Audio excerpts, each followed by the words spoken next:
welcome back to my channel, or if you're new here, hi, my name is Anna, and as you can tell by the title of this video, we only have 4 months, people. 4 months until 2025 is over. That is insane. That is crazy. I know a lot of people say this, but it's true. Like, the older you get, the faster time passes by. Like, I don't know how that works. I don't know the science behind it. All I know is it is true, okay? I don't know how, but we're almost at the end of August, which is also insane. I don't know. I'm glad because, I'm tired of summer. I'm tired of the heat waves. I'm tired of just everything.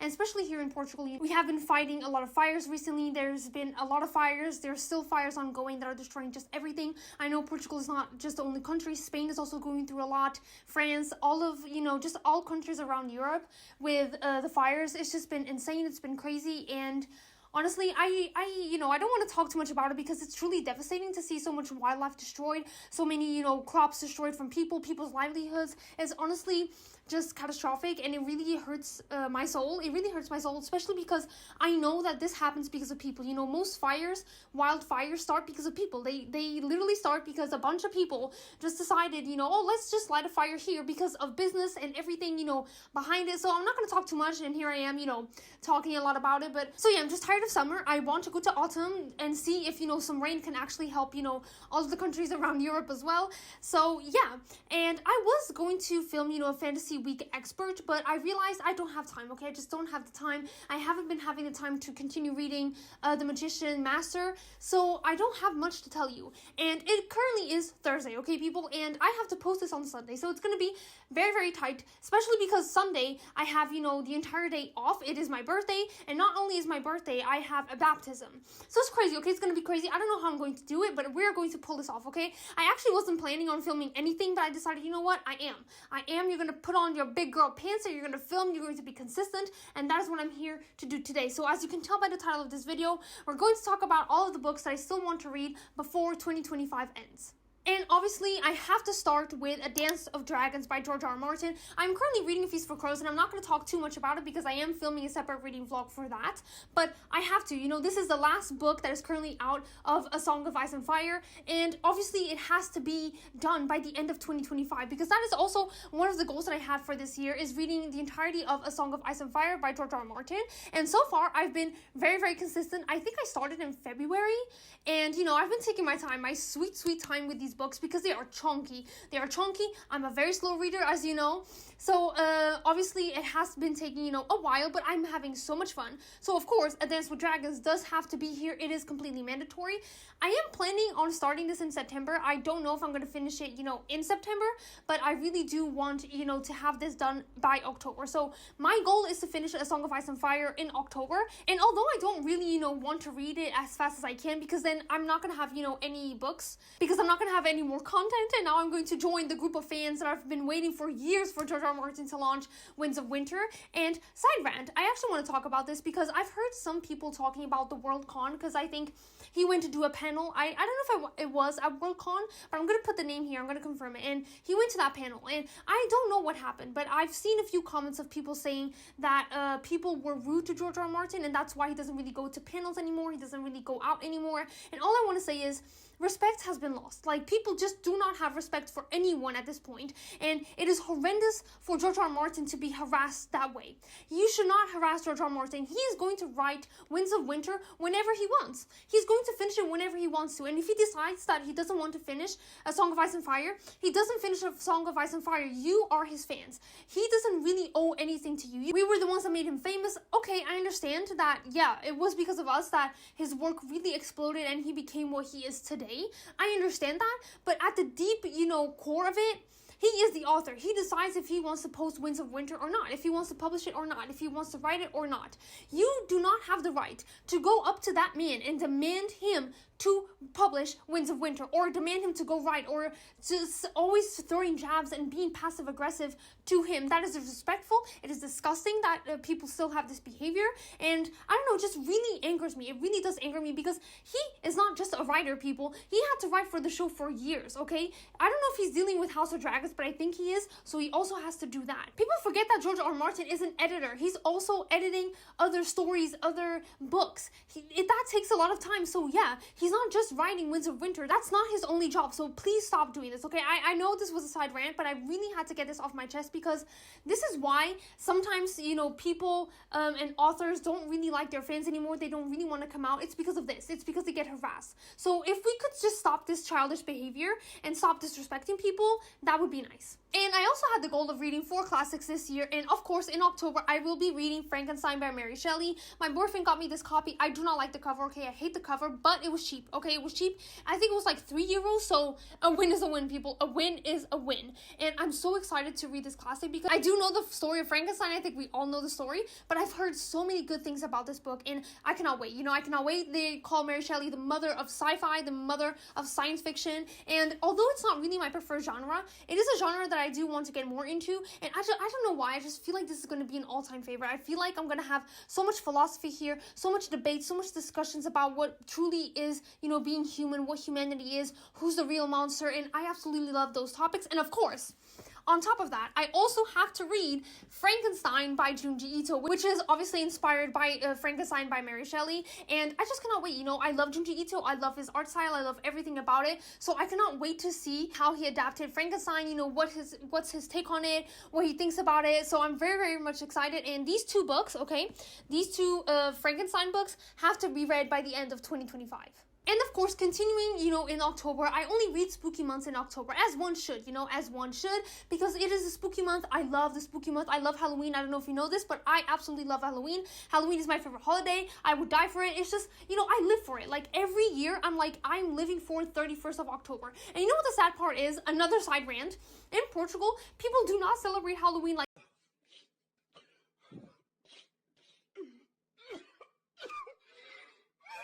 we do not celebrate Halloween here. It's not popular at all. It is so rare for you to see kids out and about trick-or-treating. It really is rare. And last year, I saw a bunch of kids and I was like, you know what? I have the candy ready. I'm ready to go. And they weren't coming to my house and I was so sad. And my mom was the sweetest because she went to the balcony and she began yelling, just yelling to those kids, we have candy here. And they all came running and I could give a bunch of candy to all of those kids and they had such cool costumes. They were Disney princesses, but of course, spookified. So, I don't know, I just thought they were all so cute, and I love, because I cannot trick-or-treat, and I never trick-or-treated because, unfortunately, here in Portugal, it's just not a thing, so my parents never took me.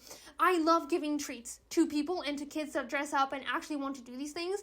So, yeah, I just absolutely love Halloween. It is a pity that here in Portugal it's not popular, but we live with what we have. And on that note, I do always read spooky books, like I said. And I also had a goal of reading all of the books published by Rin Chapeko, and she has 2 books, I think, that are horror, and I have the titles here. Hold on. It's called The Sacrifice and Are You Afraid of the Dark? I really want to read these 2 books in October, so they have to be read. Am I going to read all of her works this year? I don't know. And on that note, I could put Wicked As You Wish, because that is also another work. It's not spooky, it is urban fantasy, so it has nothing to do with, the spooky vibes. But it's also a book that I would like to read. I don't know if that's going to happen, but her 2 spooky books are definitely going to happen. And another book that I really want to read and has to be read, okay, by the end of 2025 is Berserker, which is the 3rd book in the Eragon series, The Inheritance Cycle. There we go, The Inheritance Cycle series. I want to read the 3rd book because I read Eldest, I don't know if it was April or May, but I think it was May, so I'm going to say May, and I didn't really vibe with it. I gave it 3 stars at the end of the day, but I didn't really vibe with it. I think, it was just so slow for no reason. Nothing was happening. I did not like Eragon's point of view. I think that book, what really salvaged Eldest for me was Horan, because he was the only one doing things. He was the only one that was actually doing things and protecting, Carvajal, their village, and Eragon, he was training with the elves, but the training was so insipid and so boring, and it was just, a lot of info dumping when it came to the mythology of the elves, mythology of the world, of the dragons, that I just really did not vibe with it. And that's why I still haven't read Berserker, but it does have to happen. I don't know when it's going to happen, maybe November, December, who knows, but it will have to be read.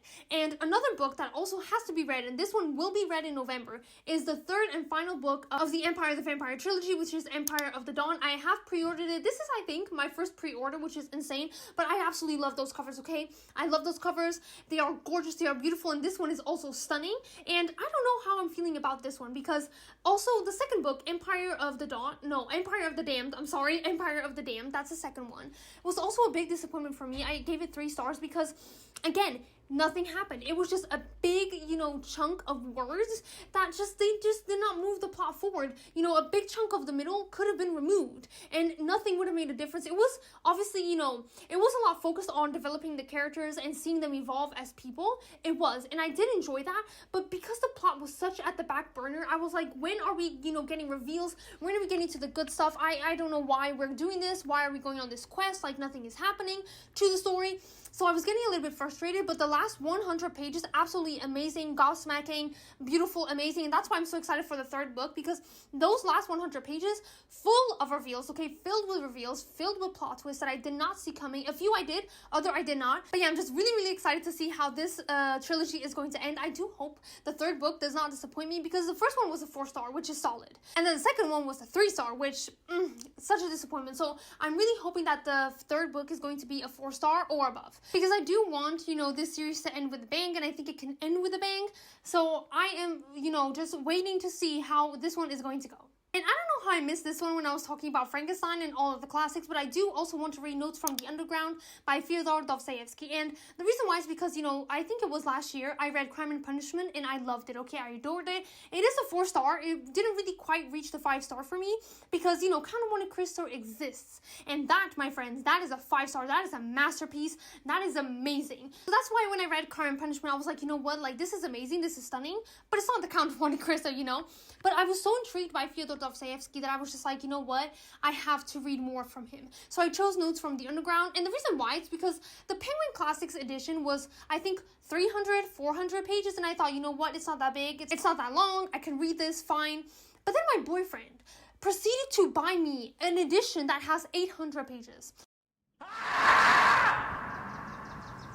800 pages. I don't know how, but obviously it does have, a lot more short stories from Fyodor Dostoevsky, so I don't know how I'm going to read an 800-page book with Brzingen, with Dance with Dragons, with Empire of the Dawn. Like, I just really do not know, because all of these are chunky books. All of those are books that are close to 1,000 pages, so I don't know how that's going to happen. I don't know what I'm going to do, but I will have to do some voodoo type of stuff, some ritual thing for me to finish all of these books before 2025 ends, because I don't know, like, you know what?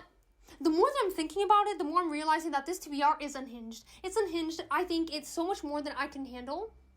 Am I still going to change it though? No, I'm probably not going to change it. I did have, a lot more other books that I really did want to read. Oh, one more book that I do want to read is Isles of the Emberdark by Brandon Sanderson. And the reason why is because I do want to finish, the Cosmere this year. It was also one of my goals to finish the Cosmere this year. So that is the only book that I have left, people. Both of the novellas that I said that I was going to read, which is Six of the Dust and Silence for Shadows in the Forest of Hell. I think it's something like that, or Shadows for Silence in the Forest of Hell. It is something like this. Okay, the title is so goddamn long. I never know what the title is, but I've already read both of these novellas, so all I have now left is Isles of the Emberdark, and I know Six of the Dust was included, but I still read it anyway, and I enjoyed it. But yeah, so that is also a book that has to be read by the end of this year, and I'm probably reading it next month in September, just to make sure that the Cosmere is done this year. And I don't know, I'm feeling kind of bittersweet about it, because I've been reading the Cosmere, since 2022, which is insane to me. It's been 3 years, and I cannot believe that it's finally done. I cannot believe that it's finally going to be done, that I'm not going to have any other books in this universe, at least until next year, and at least until Mistborn Era 3, the first book of the Ghost Bloods, comes out. Like, that is insane. That is crazy to me. I don't know. I think I feel, some emptiness, a little emptiness creeping up on me, and the same emptiness that I felt when I finished the Stormlight Archive series, because I'm like, what, like, how am I going to see these characters again? When am I going to see these characters again? Like, in 10 years? Are you kidding? Like 10 years? But yeah, I still do want to finish the Cosmere, so this year that's going to happen. And these are all of the books I have to read and that I want to read before 2025 ends. Like I said, a lot of these books are chunky books. Are they going to happen? Is this going to happen? I don't know. Most likely this TBR is never going to see, it's never going to be completed, because it's just completely impossible for me to do so. It is. I'm a slow reader. I have like 5 books that are close to 1,000 pages, so I don't know if this is going to happen or not. But the thought counts, the intention counts, the thought counts, and I'm trying, my best. And I'm going to try my best. I'm going to keep myself motivated, and And honestly, it's just, like I said in the beginning, it's just kind of surreal that the year is almost to an end, which is kind of crazy. But the books that I'm actually the most excited to read are obviously Dance with Dragons by George R. Martin. I'm also very excited to read Frankenstein by Mary Shelley, and of course the version from Junji Ito, because I just absolutely love this man. I love how creepy he gets. I love how weird he is, because he just has like the craziest and weirdest ideas. I'm also really excited to be reading Fyodor Dostoevsky again, even though the book is 800 pages. I'm still very much excited to read it. But yeah, these are all the books that I want to read. Like I said, am I going to do this? I don't know. You know, I have God. You know, God is with me. God is by my side. The God of books and reading is by my side, so I cannot fail. It is impossible for me to fail. And do you have any books that you also want to read by the end of this year? Comment down below. Let me know if you also have a TBR list, if you do make of these lists, or if you're just, you know, a mood reader and you're just going to read whatever you want to read by the end of this year. So let me know, because I want to compare, you know, my TBR to your TBR, because maybe I'm not that unhinged. You know, maybe there are people out there that are as unhinged as I am, you know, when it comes to making lists, and when, you know, we just have high expectations and we are just delulu. Exactly. We are delulu people, delusional people that believe that we can do anything we set our minds to, even though sometimes it is physically impossible. But like I said, we have, you know, the God of reading is with me, the God of reading is also with you, and we are going to make this, okay? We are going to be delulu, and we are going to believe in ourselves, because when we believe in ourselves, nothing can stop us, okay? And of course, if you like this video and you enjoyed it, please subscribe and like this video, because it means the world to me. It helps me keep myself motivated. It also makes me feel validated, and I will see you guys on my next video. Goodbye!